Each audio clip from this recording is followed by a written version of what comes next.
Abstractors, I swear to you this is one of the most beautiful, emotional and wild movie recaps you will ever watch. This is Eye Origins.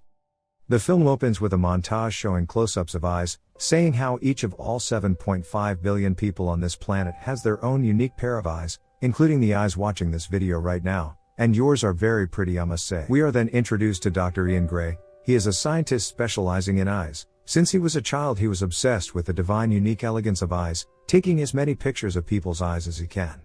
He shows us the eyes that changed not just his world, but also the whole entire world as we know it. Remember these eyes, you will find out why they are so important. Ian now begins to narrate from the future.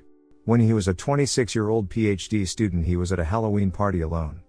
Overwhelmed by all the people, he goes to the roof for a cigarette. There, he sees a masked French woman sitting on the edge of the railing. Intrigued by her, he approaches. The mysterious woman tells him she is watching the moon. Interested in her, he asks to take photos of her eyes. There are no words to describe the beauty of them. After, she tells him the story of the Phasianidae, a bird that experiences all of time in one instant. When the bird meets the love of her life she is joyful and devastated both at the same time, happy because she sees, for him the love has just begun, but sad because for her she knows, it's already over. Remember that detail, abstractors, it's important for later. This mysterious woman then takes him by the hand through the party, and into the bathroom where they will begin to have fun times together, if you know what I mean. They start to have a fun time, but then he says something stupid which makes her leave angrily. He chases her to try to apologize, but she gets in a taxi and disappears. The next day, he goes back into work at his lab, where he says hi to his roommate, Kenny. Kenny works with Ian too. A girl at the lab, called Karen, introduces herself to Ian. It is her first day working at the lab as a first-year student, who is watching him work for university credits. At the lab, they are trying to make colorblind mice see color again. What they find later is more mind-blowing than you can ever imagine. Back at Ian and Kenny's apartment, Ian tells Kenny about the mysterious girl with the pretty eyes. They live in New York, millions of people live there. Kenny says he will never find her again. The next day, Ian is at a convenience store and buys a gambling ticket. The price is $11.11. When Ian walks out, he thinks he sees reflections of eyes, but it is just a passing train. It reminds him of the girl and he gets sad. When he looks down, he sees the time he purchased the ticket was also at 11 a.m. 11 minutes and 11 seconds. The date was also the 11th of November.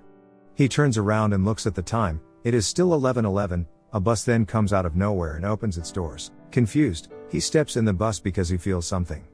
The bus comes to the next stop, and we see the bus number is 11. He gets off feeling weird, but then when the bus drives off he sees another reflection of eyes. He turns around and there she is, the eyes of the mysterious woman on a giant billboard. This, my friends, is fate. He cannot believe it, so back at the lab he compares the pictures. It is her. He Googles the advertisement and finds her picture and her name. Karen disturbs him and says she thinks she can use DNA from another animal to make the blind mice see, but she has to check 426,000 animals. Ian calls her crazy. She says we are both crazy. You're looking for this girl out of the millions of people in New York, and I'm going to look through the DNA of 426,000 animals to try to make blind mice see, because we believe in it. He finds an interview on the internet that the mysterious girl did, where she says she goes to a specific cafe every day. So Ian goes to that cafe to wait for her. She never comes. He gives up and takes the train home, but on the train he sees a reflection. It's her. He goes up to her, and she gives him strawberry Mentos, then walks away. He doesn't want to give up, so Ian goes up behind the mystery woman, and puts earphones on her head. The sound of the Phasianidae bird is playing with music. He follows her while she has his headphones on.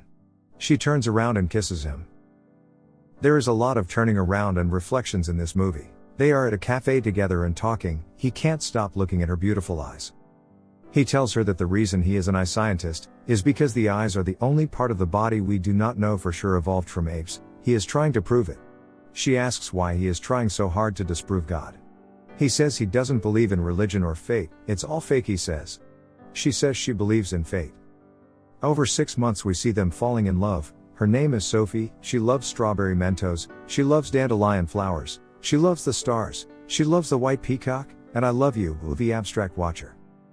8 months later, he tells her how he found her, how he saw too many 11s at the convenience store, so many that he had to follow it, and he found her eyes on the advertisement.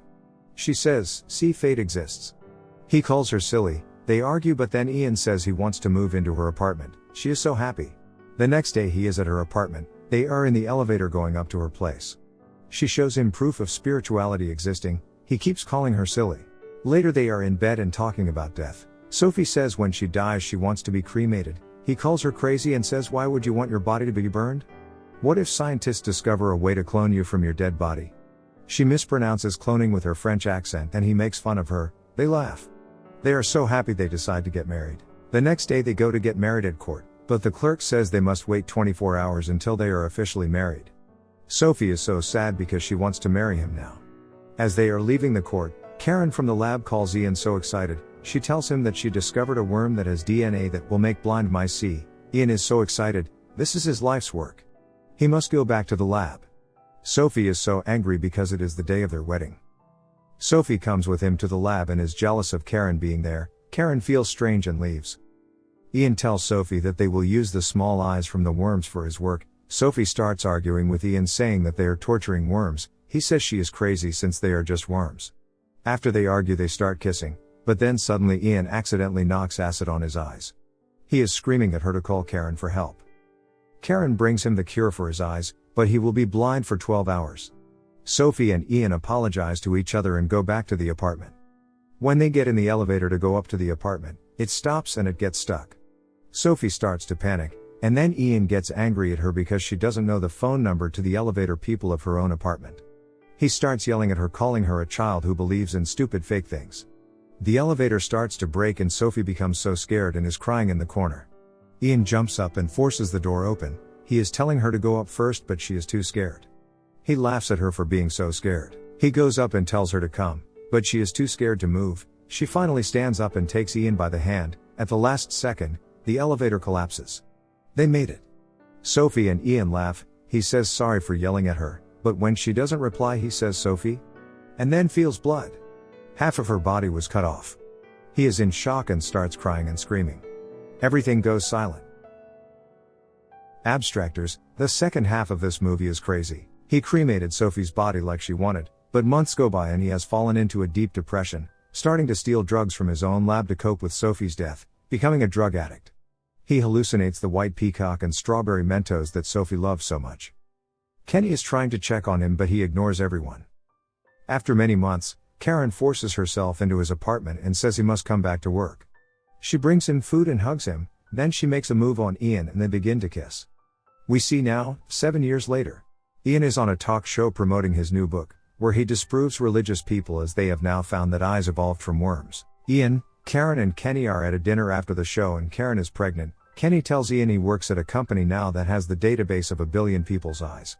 The waitress comes and Ian feels so strange. He asks her what her perfume is. He realizes it is the perfume Sophie used to wear. He leaves with Karen. He tells her he can't wait for their baby to come. Ian secretly leaves at the night to go to a pharmacy to buy the perfume. In his study room, he is staring at a picture of Sophie's eyes and smells the perfume, remembering her. He starts to pleasure himself looking at pictures of Sophie. Karen walks in the room and sees this. She is so shocked. He admits to her how he still thinks of Sophie all the time and never got closure. She understands. Months later, Ian and Karen's baby is born. The nurse tells them the baby's eyes can be scanned into the system if they want. They say they are something of an eye scientist themselves and it's okay. The nurse scans the baby's eyes but it gives a match of a dead man called Paul Edgar Derry. The nurse says sorry, the system is new and it must be a mistake. She scans the eyes again and it is okay. Ian is confused. After 1 year later, Ian gets a call from staff at the hospital and the doctor says they looked at old test results of their son, and his results show it is possible Ian and Karen's son has autism. The doctor says she should bring their son to the hospital today to check. At the hospital, they put their son in a test, where they show the boy 2 different photos and see if he reacts. They show him a picture of a diner in Idaho, he reacts. Then they show him a picture of an old black woman, and he starts crying very loudly. At home, Ian says that the doctor is lying about the autism test. He tells Karen to Google the diner from the pictures, and they find it is a real place. Ian then takes a plane to Idaho and travels to the diner. He asks the waitress what there is to do in the town, and she says there is a dairy farm he can visit. He remembers the man from the scan a year ago, Paul Edgar Derry, so he goes. When he gets to the farm, he asks a girl there if she knows who Paul Edgar Derry is. She says that he is her father.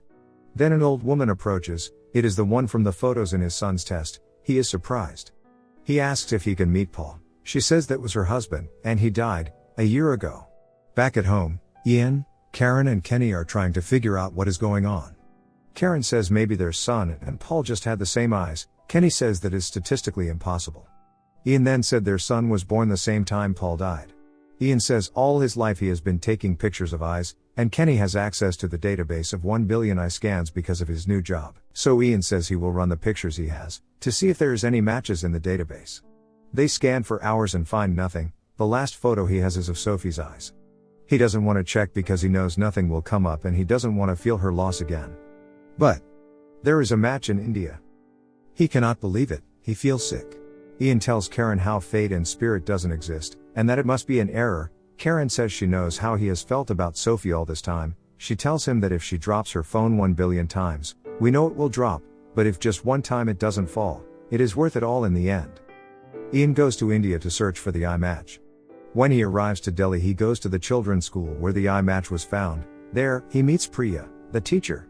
He shows her a picture of Sophie's eyes and asks if she knows any of the children with these eyes. She says yes. Is this girl in any trouble? He can't believe it. He says, where is this girl? She says the girl's name is Salamina, but she hasn't seen her in months. She is a homeless girl with no parents. Priya tells Ian to meet her at the markets tomorrow because she is busy. The next day Ian is at the markets and takes a picture of children while he waits for Priya, but Priya does not come on time. 1 hour later Priya comes and says she wasn't going to come but changed her mind. She tells him that she checked the school records and takes him to where Salamina lived. But 10 million people live in just this small area. It will be impossible to find her, especially since she is homeless with no parents. At the hotel he is almost going to give up, but looks through the picture he took of the children earlier. He then sees a billboard advertisement that is available. Remind you of anything? He buys the advertisement and puts the picture of Sophie's eyes on there, telling people to call his phone if they know this woman. He gets many calls but it is all fake. Much time passes, and he has no luck. He is $20,000 in debt now from the advertisement and his wife tells him to give up. He says she is the one who told him to never give up and he won't. Ian goes to a cafe with Priya. Priya is very religious and he asks her what would you do if something scientific disproved your religious beliefs. She pauses, then asks him what would he do if something spiritual disproved his scientific beliefs. Ian goes to the billboard, accepting he will never find the girl with Sophie's eyes, but be ready everyone. Ian is about to turn around again. He turns around, and right in front of him he sees a little homeless girl looking up at the billboard. The music swells and we zoom into her eyes. It's Sophie's eyes. He is almost in shock. He goes up to Salamina and tells her his name. She says she is hungry. To give her food he takes her back to his hotel. He asks her what her favorite food is and she says strawberry. Just like Sophie, he can't believe it. He takes a photo of her eyes. They are Sophie's. Ian calls Karen and says he needs his lab partner from 8 years ago. They do the same tests on Salamina that the doctor did on their son, showing her pictures. They show her a picture of snacks. She points at strawberry Mentos, Sophie's favorite food. They show her pictures of animals. She points at a white peacock, Sophie's favorite animal. They show her pictures of statues. She points at the middle, Sophie's favorite statue, but then nearly everything else she gets wrong. For the last photos, they show her pictures of women, and she chooses Sophie. Ian is disappointed because she got so much wrong, and Karen says her results could just be random because she only scored 44%. Ian is heartbroken. He says he was right about fate all this time and he was stupid for believing in it for a second. He tells Karen he is a fool and hangs up. Salamina asks if she did anything wrong. He says no, it was just a stupid game. Filled with regret and sadness, he tells Salamina he will take her back to Priya to take care of her and he will go back home to America. He misses Sophie so much. They both walk to the hotel elevator. The elevator opens but then Salamina completely breaks down, screaming and crying. All of a sudden, Ian remembers. He remembers everything. Everything. She hugs him and he starts crying. He doesn't say anything. They walk down the stairs together, like they should have 8 years ago. The music swells and they leave the hotel, and a burst of white light shines through. And that, my friends, is the end of I Origins.